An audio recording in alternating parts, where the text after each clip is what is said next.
님께서 우리에게 주시는 말씀은 에베소서 4장 2절에서 3절 말씀입니다. 주보에 있는 지금 이게 먼저 주보가 나와서 수정을 못했어요. 그래서 오늘 전하는 말씀은 제가 밴드에다 올려놨는데 못 보신 분들 계시니까 에베소서 4장 2절에서 3절 우리 지난 시간 설교했던 본문 다음 구절로 넘어갑니다. 그래서 에베소서 4장 2절에서 3절 말씀입니다. 제가 봉독해 드리도록 하겠습니다. 오늘은 이 부분만 읽을게요. 전하는 부분. 제가 봉독해 드리도록 하겠습니다. 모든 겸손과 온유로 하고 오래 참음으로 사랑 가운데서 서로 용납하고 평안에 매는 줄로 성령이 하나 되게 하신 것을 힘써 지키라. 아멘. 오늘 이제 지난 시간에 전했던 그 1절 내용들 설교 본문이 많이 남질 않아서 어중간하고 반복되는 내용들이 있어서 제가 다음 구절로 넘어갔습니다. 새로 설교를 준비했어요. 그래서 2절과 3절 오늘 전하는데 우리가 이 2절 3절은 지난 우리가 전했던 1절 말씀에 그대로 이어지는 말씀이기 때문에 지난번 설교와 직접적인 연관성을 가지고 이어지는 구절이에요. 그래서 지난 설교를 기억해야 합니다. 그래서 2절에서 3절에서는 1절에서 바울이 준 권면의 구체적인 내용이 진술되었다. 그래서 우리가 지난 시간의 내용이 무엇이었습니까? 지난 시간의 내용은 하나님께서 부르신 부르심에 합당하게 행하라. 부르심에 합당하게 행하는 거, 그거 되게 중요하다고 그랬죠. 부르심에 합당하게 행하는 거. 그러면 그 부르심에 합당하게 행하는 게 뭘까요? 라고 물었을 때 사실은 이 뒤에 4, 5, 6장은 다 똑같은 주제예요. 뭐였냐면 앞에선 교리를 전했고 구원의 교리를 전했어요. 그러면 4장부터는 무슨 내용이었어요? 실천이었어요. 그래서 여기서부터 우리가 복음으로 거듭나고 성화의 영, 성령을 받아야지 가능한 삶이에요. 은혜 받아야지 은혜 받은 삶을 살 수 있거든요. 그런데 그 하나님의 구원의 교리를 받은 자들이 성령의 은혜를 받아서 살아갈 때 그 삶의 이정표가 뭐예요? 기준들이, 표준이. 그게 율법이란 말이에요. 십계명 도덕법이죠. 거기서 수많은 기독교 윤리가 나오게 돼 있어요. 그런데 우리가 지난 1절을 얘기할 때 그걸 강조했죠. 교리 그리고 실천으로 이어진다. 결국 교리는 왜 주신 거예요? 살라고 주신 거라고요.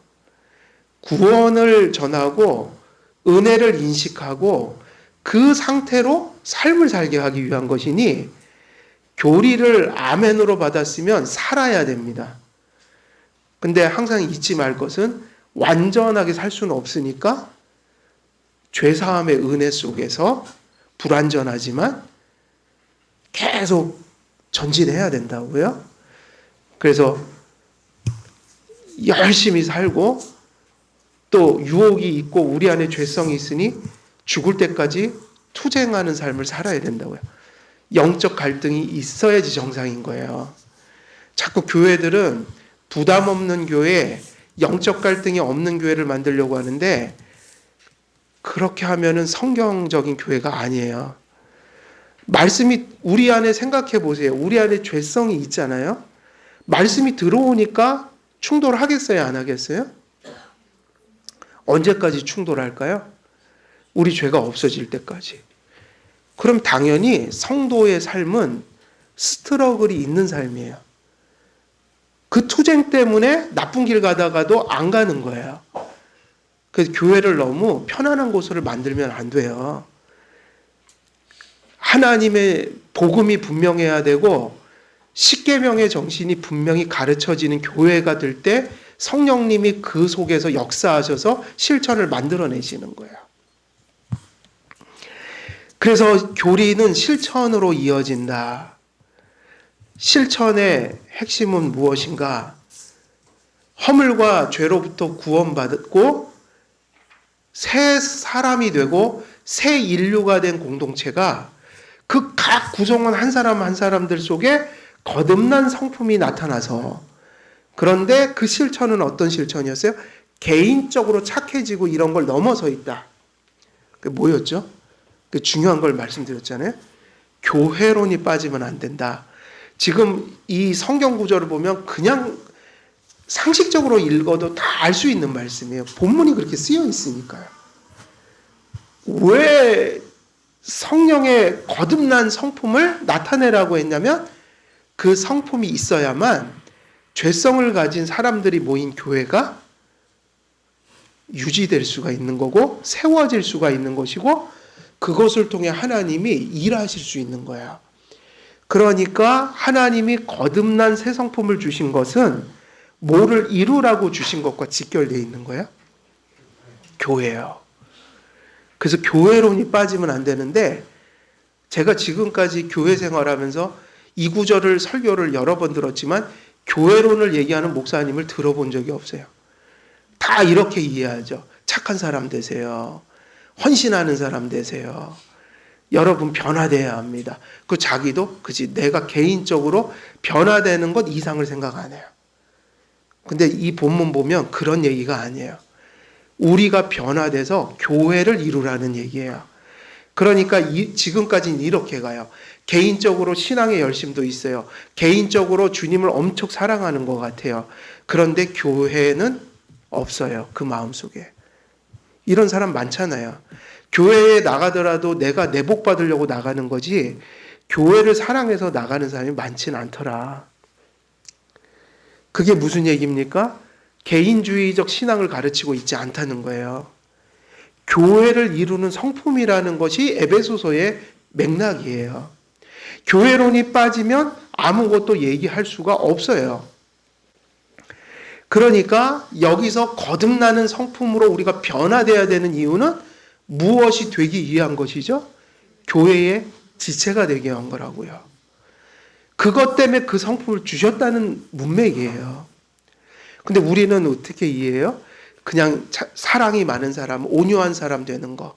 내가 그런 사람이 되면 된다. 개인주의적인 만족, 윤리적 만족, 자기 영적 경건에 대한 만족. 근데 저는 이런 사람 많이 봤다고요. 사랑해요, 주님을. 개인적으로 도덕성 좋아요. 심지어는 교회 열심히 교회 생활을 바르게 하는 분들보다 개인적인 차원에서 그분들이 더 뛰어날 수도 있지만, 그러나 그분들에게 교회론이 없다면 그건 기독교적인 윤리가 아니다.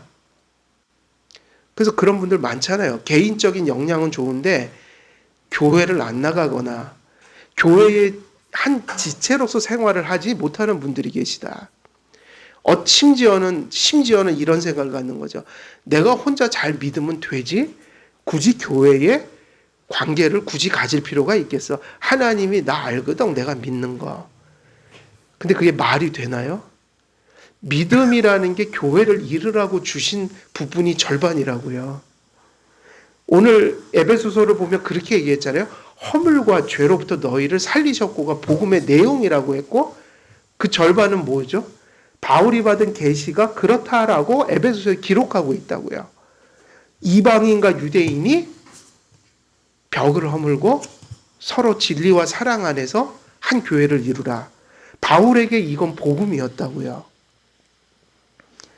허물과 죄로부터 살림을 받아야 하고, 거기서 나온 그 거듭난 윤리가, 거듭난 새 성품이 개인주의에 머무는 것이 아니라 교회를 이루는 것으로 가야 하는 것.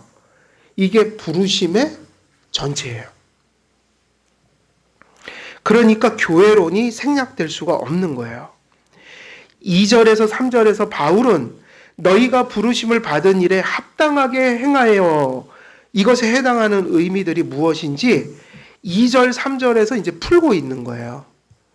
그러니까 1절을 이해 못하면 2절, 3절을 이해할 수 있을까요? 없을까요? 이해할 수가 없어요. 그래서 지난 설교를 기억하셔야 돼요. 그런데 우리가 주목할 점은 2절, 3절에서 다루는 거듭난 성도의 성품이 단지 개인적인 신앙 성품과 덕을 단순히 열거하고 있는 것이 아니라 그러한 성품들을 하나님께서 내려주신 목적이 교회의 일치에 있다는 맥락으로 바울 사도가 권면하고 있다는 점입니다. 요즘에 유튜브가 어떤 도피처가 되고 있어요. 그래서 참 그런 방식의 참 안 좋다. 뭐냐? 그래서 아이들이나 우리 자녀들을 교육을 잘 시켜야 됩니다. 인터넷에서는 좋은 것을 잘 우리가 관리하면서 인터넷은 잘 분별하면서 사용해야지 유익이 되지, 기본적인 그 분별력이 없이 막 유튜브 함부로 들었다가는 신앙을 망쳐버려요. 요즘에 왜 도피처란 얘기를 하냐면 아까 이야기했던 그런 사람들이 다 어디서 활약을 해요? 교회에서 잘 신앙생활을 해야 되는데 그게 안 되니까 또 신앙을 가지면 자기 표현을 하고 싶은 거잖아요, 사람은. 그걸 어디서 합니까? 아주 좋은 놀이터가 생겼죠. 어디서 해요? 유튜브로 자기 표현을 하면서 살면서 자꾸 그런 걸 가르치는 거야. 교회도 안 나가요. 여러분, 교회가 중요한 게 아닙니다. 뭐 이러면서 뭐를 가르쳐요? 자꾸 제도교회를 비판하고 제도교회를 적응 못하고 거기 들어가서 생활 안 하는 것을 잘못된 것으로 여겨야 되는데 그 자기 신앙을 이제는 피하라고 알린단 말이에요. 그래갖고 소위 말하면 가나안 성도의 신앙이라는 것을 자꾸 그것이 정도인 것처럼, 그게 합법적인 것처럼 어디서 그걸 자꾸 표출해내요? 유튜브라는 공간에서. 그러면은 분별력 없는 분들이 자꾸 그걸 들어요. 매우 매혹적이죠. 조심해야 합니다. 인터넷 바다, 정보의 바다는 경계가 없어서 스스로 분별해야 돼요. 자기가 스스로 자기 영혼을 지켜가야 돼요. 아무거나 막 잡식하시면 안 됩니다. 그러니까 선별해서 들으셔야 돼요. 여러분들이 가진 어떤 교회에서 정립한 교리와 말씀의 한계 안에서 최선을 다해서 분별해야 돼요. 근데 어려워요. 이제 자녀들이 부모의 양육을 안 받으려고 하니까. 그런 거 얘기하면 간섭한다고 그럴 거 아니에요. 참 어렵지만 어찌됐든 저희들이 이제는 분별하지 아니하면 안 되는 시대를 살아가고 있다. 달리 표현하면 바울이 언급하고 있는 거듭난 자에게 나타난 성도의 성품들이 교회를 하나 되게 하려는 목적으로 주어진 것이라는 점이 독특합니다. 이 구절을 어떻게 해석할 것인가? 모든 겸손과 온유로 하고 오래 참음으로 사랑 가운데서 어떻게 하라고 그랬어요? 서로? 이 용납은 누굴 용납하라는 얘기일까요? 이거는 1차적으로 보편적인 이유 전체를 얘기하고 있는 게 아니라 교회를 얘기하고 있는 거예요. 평안에 매는 줄로 성령이 어떻게 하신 것을? 하나 되게 하신 것을 어떻게 하라? 힘써 지키라. 그럼 뭘 지키라는 얘기죠? 성령이 하나 되게 하신 게 뭐죠? 교회 아니에요? 교회라고요. 여기서 얘기하고 있는 건 보편 윤리가 아니에요. 교회를 얘기하고 있어요.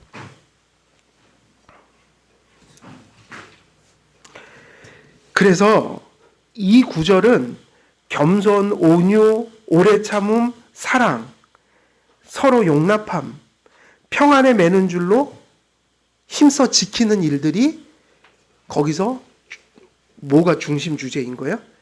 그것으로 교회를 이루라. 그러니까 교회가 말씀을 떠나고 교회가 성령님의 은총을 떠날 때 반드시 이 일이 벌어진단 말이에요. 어떻게 될까요? 서로 용납하지 못하게 되고 하나 된 것이 흩어지게 돼 있어요. 교회가 교회를 지키는 유일한 목적은, 수단은 뭐밖에 없다고 봐야 돼요. 되게 단순해요. 교회가 유지되는 거는 하나님의 진리 말씀에 최선을 다하는 것이고, 그리고 그것을 사랑 안에 담아내는 거예요. 진리를 사랑 안에. 저도 목사님들과 교제하지만 어쩔 땐 답답할 때가 있어요. 자꾸 하나님 말씀과 선한 신앙 고백, 그것을 깊고 풍성하게 진지하게 쫓아가면 되는데 왜 그렇게 세상의 여러 방법들을 끌어들이고 무슨 신학자들을 끌어들이고, 여러분 신학자가 중요한 게 아니라 역사적인 신앙 고백이 중요한 거예요. 자꾸 무슨 프로그램, 무슨 훈련 이런 거 만들면서 자꾸 무슨 하나님이 제정하지 않은 조직을 만들어요. 그냥 성경에 있는 대로, 우리는 장로교회니까 장로교회 질서를 세우고 가면 되거든요. 이거는 우리가 창작을 하거나 고안하는 겁니까? 이미 있는 겁니까? 그 되게 쉬워요. 배우고 창념한 일에 거하면 되는 거예요.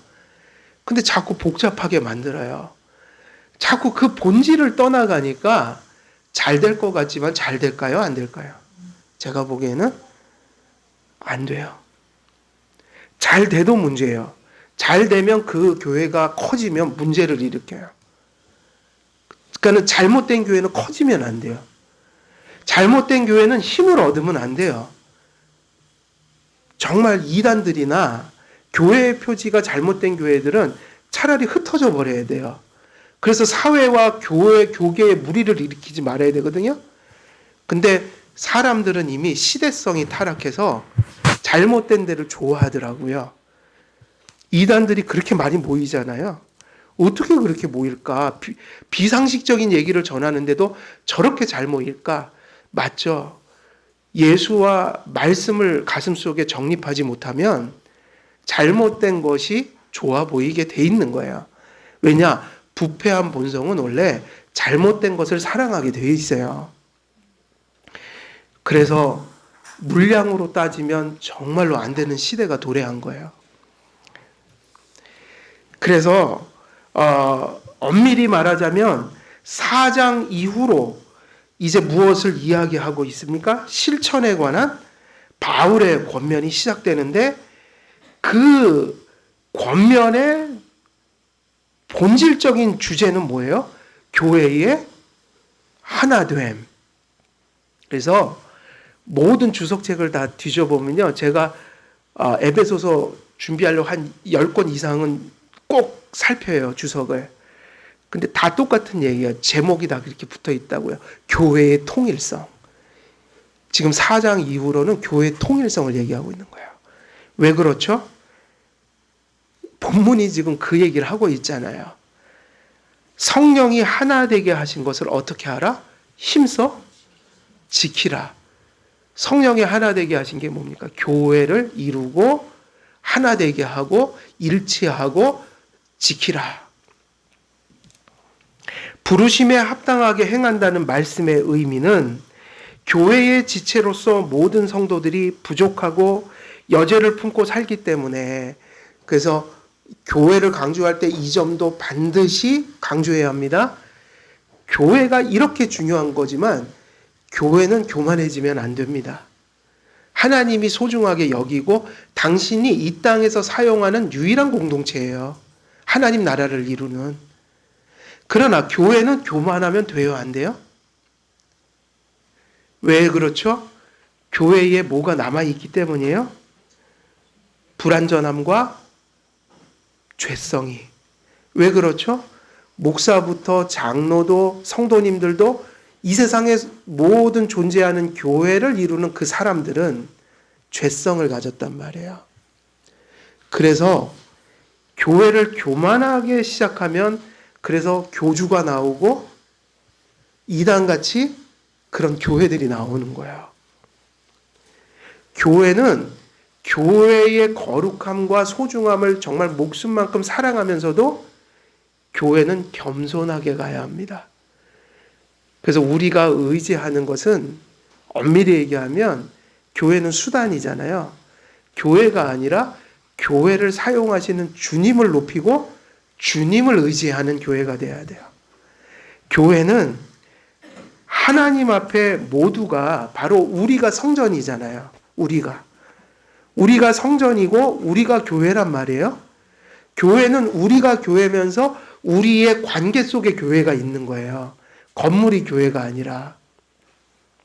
그러므로 우리가 겸손하게 교회를 이룬다는 것은 무엇을 절대적으로 의존함으로 교회를 이루는 거예요? 우리 주 그리스도의 죄사함의 은혜를, 그 공로를, 그 복음을, 그리고 그렇게 용서하시고 부족하지만 용서하신 자들을 그들 안에서 이끌어 가시는 성령님의 은혜를 믿기 때문에 교회는 희망이 있는 거죠. 유일하게 이 세상에서 하늘에 속한 그 거룩함을 부족하지만 전하고 나타내고 이룰 수 있는 곳이 어딘 거예요? 교회예요. 그래서 좌로나 우로나 치우치지 말라는 거예요. 완전하지 않지만 죄사함 속에서 유일하게 거룩을 성취할 수 있는 곳이 교회다. 그게 여러분이에요. 여러분이란 말이에요. 그래서 2, 3절에서 사도 바울이 나열하고 있는 그 성도들의 성품과 덕성, 이것이 단지 개인주의적인 경건이 아니라 교회론적인 성품들이다. 그러니까 모든 겸손, 온유, 오래 참음, 사랑 가운데서 서로 용납하는 것, 이게 성품들인데 이게 어디서 나오는 거예요? 뭐 한 사람들에게만 나오는 겁니까? 거듭난 사람들. 거듭난 사람 속에서 이 성품이 나올 때 이 성품을 가지고 성도들이 모여서 관계함으로 뭐를 유지하는 겁니까? 교회를. 그러니까 이 얘기예요. 저희들은 본성적으로 거듭났지만 아직도 죄인들이고, 또 심지어는 이런 것도 있어요. 가시적 교회는 가라지와 알곡이 섞여 있을까요? 안 섞여 있을까요? 그러니까 지상교회에는 거듭나지 않고, 다시 말하면 믿지도 않고 회개하지도 않고 교회 나오는 사람들이 있어요? 없어요? 그래서 교회는 불완전해요. 심지어는 자연인이 교회에서 직분까지 맡을 수 있단 말이에요. 이게 도가 지나치면 목사도 어떤 사람이 할 수 있다는 얘기예요? 목사도 거듭나지 않은 사람, 실제로는 예수님을 안 믿는 사람. 그래서 실제로는 없어요. 교리를 기계적으로 전하는 거야. 그래서 그게 더 나아가면 이단들이 일반 교회 목사하다가 이단이 되고, 일반 교회 장로하다가 이단이 되고, 그 누구죠? 박태선 장로잖아요. 박태선 장로. 나훈몽 뭐 그런 분들, 옛날에 저기 용문산 운동했던 막 그런 사람들. 교계의 무리를 많이 일으켰다고요. 다 어디 출신인 거예요? 문성명도. 교회에서 나온 가라지들이에요. 가라지가 있다고요. 가라지는 뭐가 가라지죠? 기준이 뭘까요? 여러분 잘 자기 점검을 하세요. 가라지는 뭐예요? 복잡하지 않아요. 또 자꾸 그거 하면 복잡해져. 그게 아니라 그냥 두 개가 없어서 생긴 게 가라지라고요. 내가 진짜 성경이 말씀하는 그 믿음이 있나를 보면 되고, 그게 없는 게 가라지라고요. 뭐 그렇게 생각하면 뭐 첫인상이 안 좋다. 저 사람 볼 때 좀 생활이 내가 보는 기준에 안 와. 그럼 우리는 그렇게 얘기하고 싶을 때가 있긴 해요. 저 가라지 아닌가? 근데 그럴 가능성은 높죠. 인간 눈에도 그렇게 교인처럼 안 보일 때 위험한 거예요. 그 사람 속에 뭐가 없기 때문에 자꾸 그런 삶을 살아요? 믿음이 없으니까. 아니면 믿음이 너무나 약소해서, 왜소해서, 힘이 없어, 잠들어서. 근데 중요한 건 이거예요. 믿음이 있느냐 없느냐예요. 두 번째, 믿음은 반드시 뭐를 낳는다고 했죠? 회개. 내가 그걸 돌아보면 돼요. 내가 예수님 처음 믿기 위해 입교했을 때, 교회로 들어왔을 때 회개하고 들어왔나? 내가 안 믿다가 믿을 때 분명 그걸 거쳤나? 내가 죄 있는 거 깨닫고 예수님의 은혜가 아니면 구원받을 수 없는 존재인 거. 그래서 지금도 여죄가 있지만 적어도 그 안 믿을 때 삶에서 방향은 이쪽으로 하나님 쪽으로 틀었나? 나머지는 가야 되는 거죠. 가야 되는 거죠. 그러니까 부족해요. 그러나 이건 달라요. 아직도 이렇게 사는 거하고 이렇게 사는 건 다르다고요. 이걸 회심이라고 하죠. 회심의 회개가 있는가? 다시 말하면 믿음은 반드시 회개를 낳거든요. 그러니까는 내가 처음 믿을 때 정말 믿었기 때문에 교회에 왔나? 두 번째, 내가 믿고 실제적인 회개가 있었나? 다시 말하면 하나님을 믿으니까 죄라는 의식이 깨달아지고 성경대로 죄도 그냥 회개하면 안 됩니다. 원죄를 인식하고 회개해야 돼요. 원죄, 자범죄, 그리고 살아가면서 또 돌아봐야 돼요. 그때 그게 진짜였는가? 그러면 지금까지 10년, 20년 신앙생활에 오면서 그 믿음이 있겠어요? 없겠어요? 일시적인 믿음이 아니라 지금 그 믿음이 있어야죠.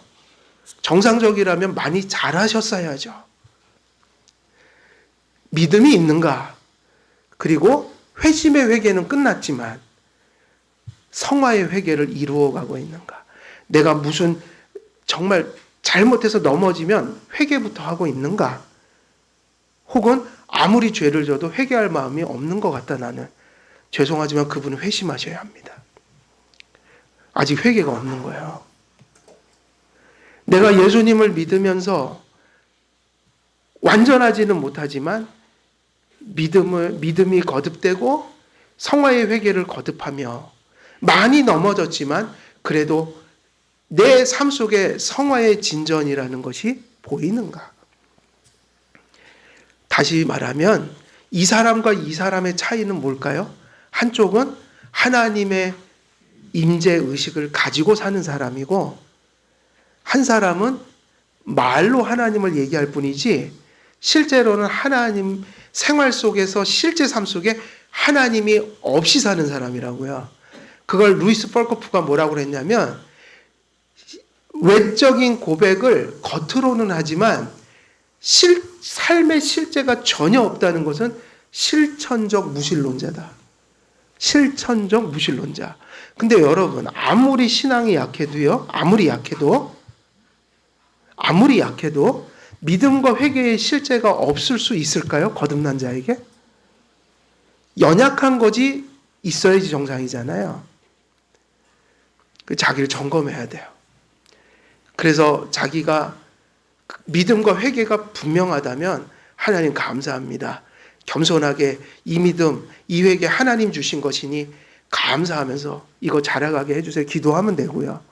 없으면 아무리 봐도 내게 그게 발견되지 않으면 위태한 거예요. 빨리 회개하고 예수님 진짜 믿으시고요. 예수님께 진짜 회개하고요. 이제는 변화된 삶을 살아가세요. 우리 교회는 한 분도 이런 분이 없을 거라고 믿어요. 예. 그렇지만 전해야 됩니다. 목사는 모르니까, 여러분은 모르니까, 어쩔 땐 나도 나에게 속을 때가 있으니까요. 그래서 우리가 아무리 장성한 분량의 믿음이 있어도 이런 얘기는 계속 끊임없이 들어야 돼요. 자, 그러므로 본문에서 열거되는 거듭나 성화의 은총 속에 있는 성도들의 성품과 덕성은 교회의 일치와 통일을 지향하여 권면되고 있는 게 바로 2절과 3절의 내용인 거예요. 바울은 이런 맥락에서 교회의 일치와 교회의 순결을 함께 권면하고 있습니다. 그러니까 무엇이 짝이 돼서 얘기되고 있는 거죠? 제가 질문이에요. 모든 겸손, 온유, 오래 참음, 사랑 가운데 서로 용납함. 이것은 뭐를 의미하는 거죠? 교회에 주신 교회의 순결을 의미하는, 거룩, 순결, 거듭난 자의 성품, 이거죠. 그러니까 이 구절은 분명히 뭐를 지금 전하고 있어요? 교회의 순결을 전하고 있는 거예요. 다시 말하면 거듭난 성도들의 성품이 어찌해야 되는가를 묻고 있는 거예요. 그럼 여러분, 우리가 거듭났다면 이건 개인적인 얘기일 수 있는 거예요. 왜냐하면 교회는 개인들이 모여서 되는 거지 추상적 개념이 아니잖아요. 우리 안에 있어야 되는 내용이에요. 거듭나는 건 내가 거듭나야 돼요. 그러니까 거듭났다면 우리 안에서 뭐가 나타나야 합니까? 모든 겸손, 온유, 오래 참음, 사랑 가운데서 서로 용납하는 마음. 그런데 이 교회의 순결을 사도 바울이 강력하게 촉구하면서도 이거를 어디다가 연결시키고 있어요? 교회의 일치. 교회가 하나 되는 거. 그러니까 이 성품들이 소위 말하면 교회를 이렇게 엮어가는 끈이라고 표현될 수도 있고, 요즘에 기계로 표현하면 뭐 같은 거예요? 교회의 구조물들을 하나하나 엮어가는 나사. 그 빔 같은 거 이렇게 하면 엄청 큰 나사로, 건축용 나사로 막 다 이렇게 하잖아요. 이음새란 말이에요. 재료, 각 개인이 교회를 이루는 지체요, 어떤 재료라면 그 각각의 건축물들을 이어가는 것은 바로 여기서 얘기한 거듭난 성도들의 성품인 거예요. 우리 한길교회가 추구하는 게 다른 게 아니라 말씀, 참된 신앙 고백, 질서. 근데 이거를 뭐로 우리가 자꾸 세워가자고 기도하나요? 맨날 반복되는 얘기잖아요. 겸손과 사랑으로 이것을 세워가도록 해주세요. 그랬잖아요. 그게 그냥 기도하는 게 아니에요.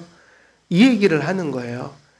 말씀, 신앙 고백, 교회 질서 세웠다 해보세요. 우리의 성품이 성령님이 주시는 성품으로 변화되지 않는다면 말씀의 지식도 신앙 고백의 지식도 심지어는 장로교의 규례라는 것도 쓸모가 없어져요. 왜냐하면 그건 사람이 감당하는 거거든요. 다시 말하면 어떤 의도와 동기와 마음으로 하느냐에 따라서 그것이 유익이 되느냐, 심지어는 그것도 이상한 데로 가버릴 수 있단 말이에요. 왜냐하면 그게 다 사람 속에 들어와서 역사하는 거거든요. 여러분, 말씀, 신앙 고백, 장로교 질서 얘기했잖아요. 그걸 다 누가 실천하는 겁니까? 우리 안에 나타나는 것이지 건물이 아니란 말이에요. 결국은 뭐가 결정하는 거예요? 그 사람들이 결정하는 거죠. 저는 그런 의미에서 너무 감사하고 있어요. 우리 교회는 그런 의미에서 겸손하게 기초적인 것에 있어서 열심히 지금 하고 있고, 기초적인 부분에 있어서 신앙 고백도 열심히 추구하고 있고 배워가고 있다. 장로교회도 잘 완전히 세우지는 못했지만 또 아는 공부한 만큼 조금씩 세워가고 있어요. 그러나 우리 교회에 찾아오신 성도님들은 저는 너무 감사해요.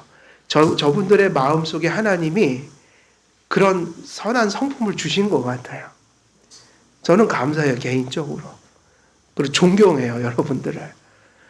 목사만 존경하는 거 아닙니다. 목사는 누굴 존경해야 돼요? 네, 성도들이 존경스러워야 돼요.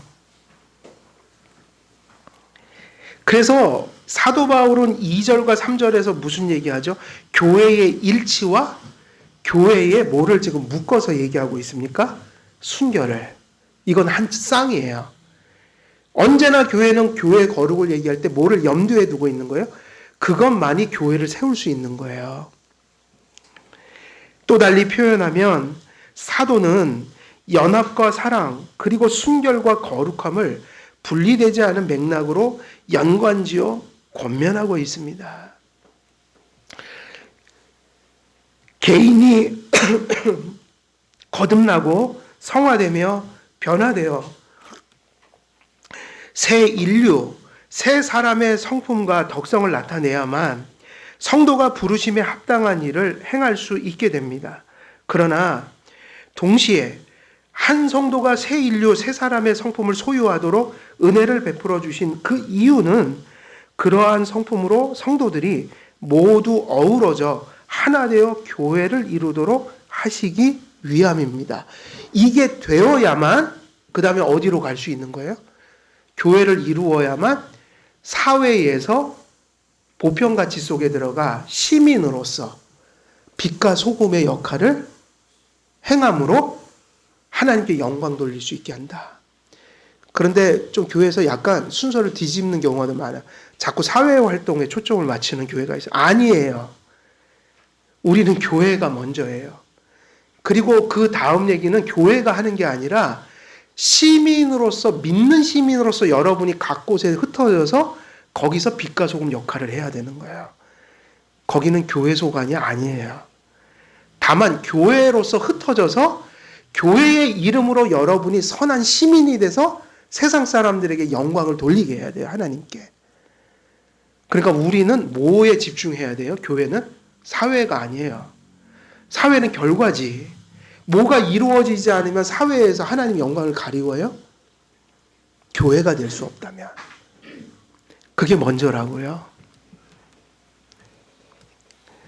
그러므로 매튜 헨리는 이렇게 얘기합니다.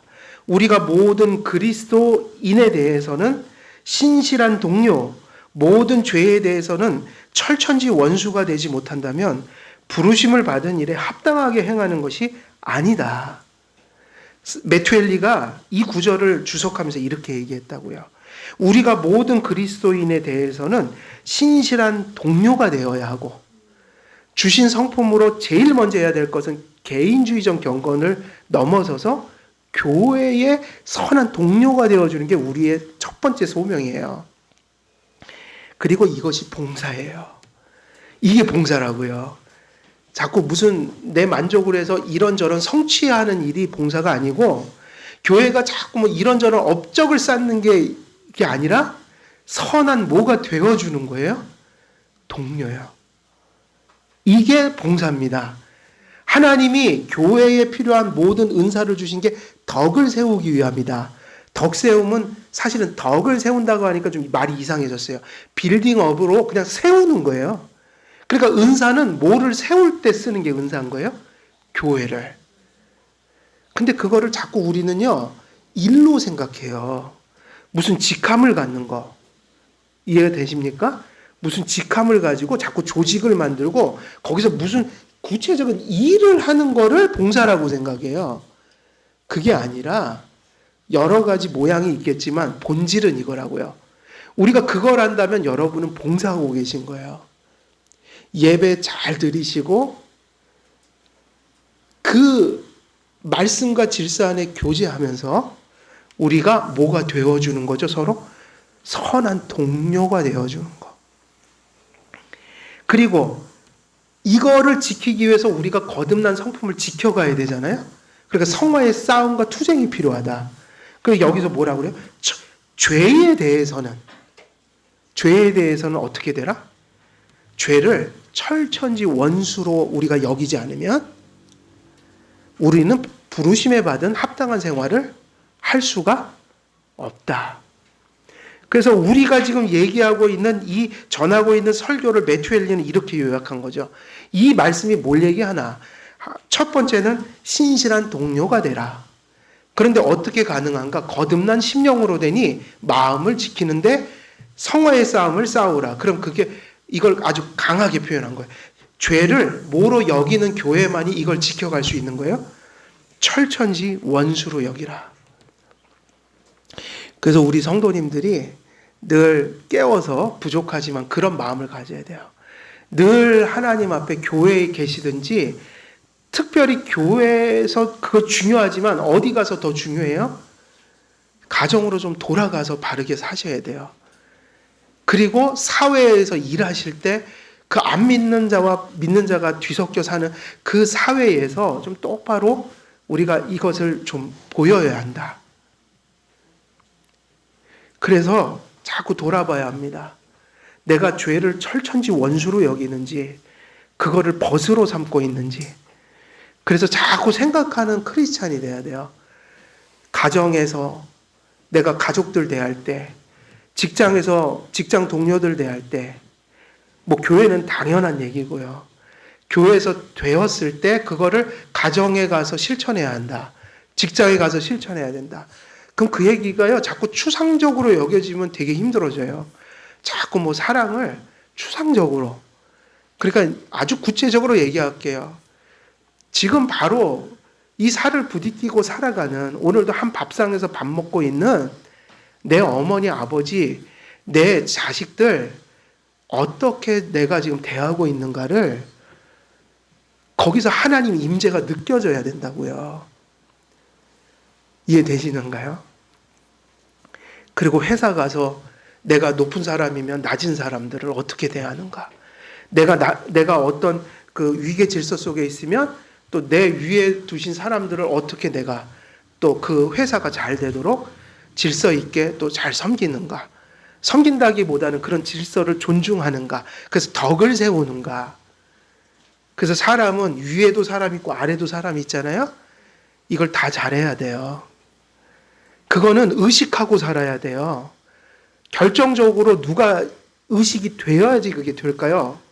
하나님을 의식하는 삶이 되어야 가족에게나 사회에 나가서 그게 되는 거죠. 이게 거꾸로 되면 안 됩니다. 이게 가정으로 돌아가서 사회에 돌아가서 안 된다는 거는 말씀을 추상적으로 받고 있다는 거예요. 그냥 지식으로.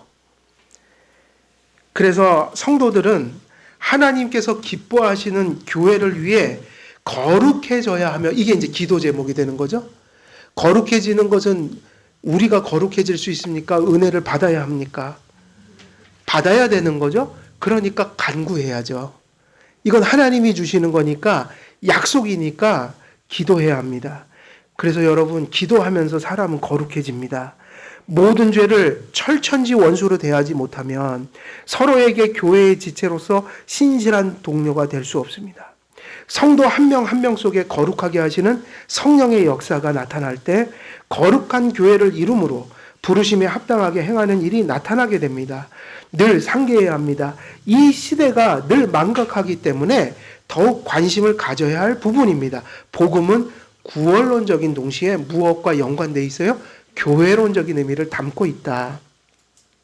그러므로 구원으로 부르신 하나님의 그 부르심에 합당한 생활은 성도 한 명 한 명에게 나타나는 죄사함과 거듭남과 성화의 열매여야 하는데, 그 열매들은 개인주의적 경건에 그치는 의미가 되어서는 안 되고 교회를 이루는 곳으로 나가야 합니다.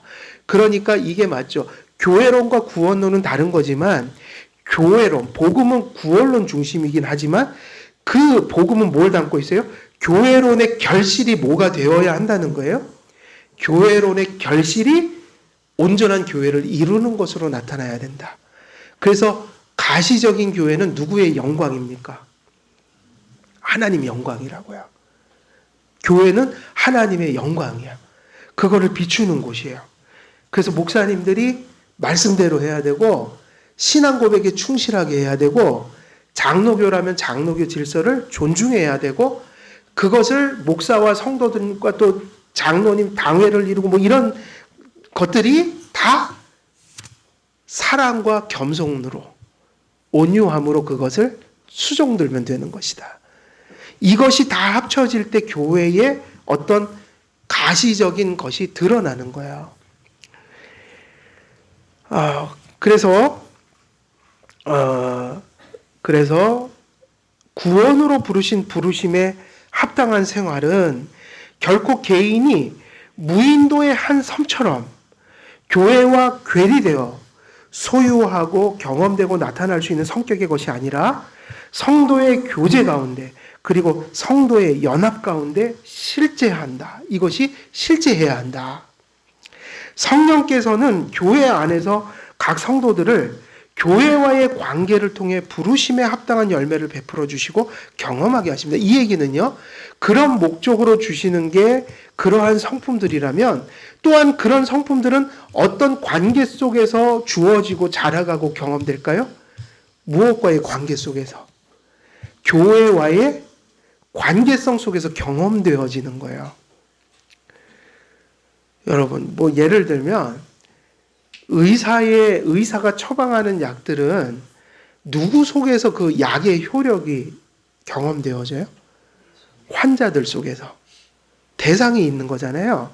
지금 여기서 얘기한 이러한 성화의 성품들이 교회를 이루기 위해서 주셨다면 반대로 이 성품들은 어디의 관계 속에서만 또한 자라가는 것으로 봐야 돼요? 교회 속에서, 관계 속에서, 그리고 그 관계 속에서 배워가는 거예요. 그러니까 이런 얘기예요.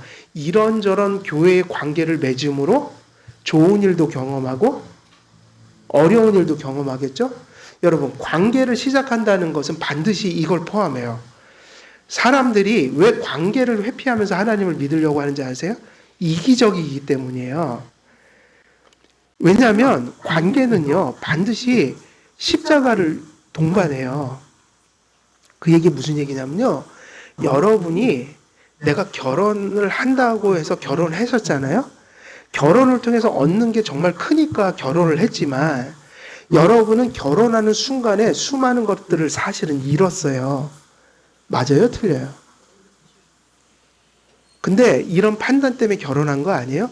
잃은 것보다 이게 중요해서 나는 결혼할 거고 이걸 지키고 이걸 누리고 살 거다. 하지만 잃은 것은 그렇게 대단히 미련에 남는 건 아니에요.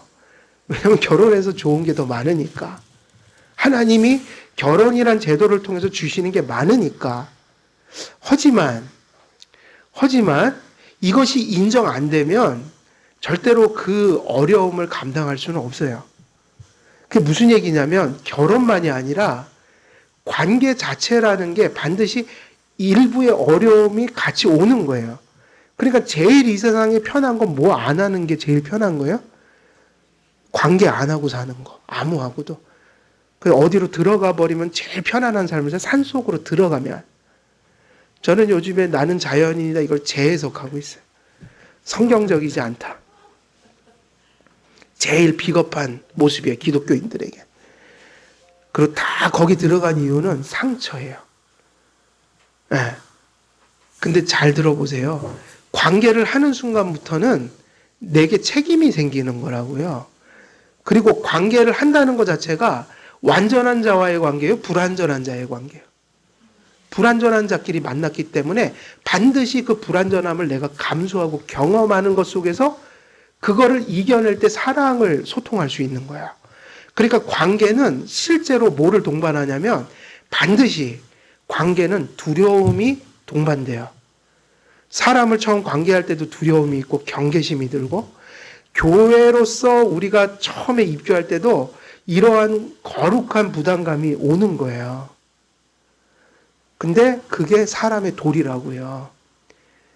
요즘에 왜 사람들이 자식 안 낳는 줄 아세요? 편하려고 안 낳아요. 경제적으로 더 많이 이렇게 뭔가 윤택하게 살기 위해. 근데요, 한 생명이 어떤 것보다 소중하다는 맛을 아는 사람들은 웬만큼 희생해도 자식을 가지려고 해요.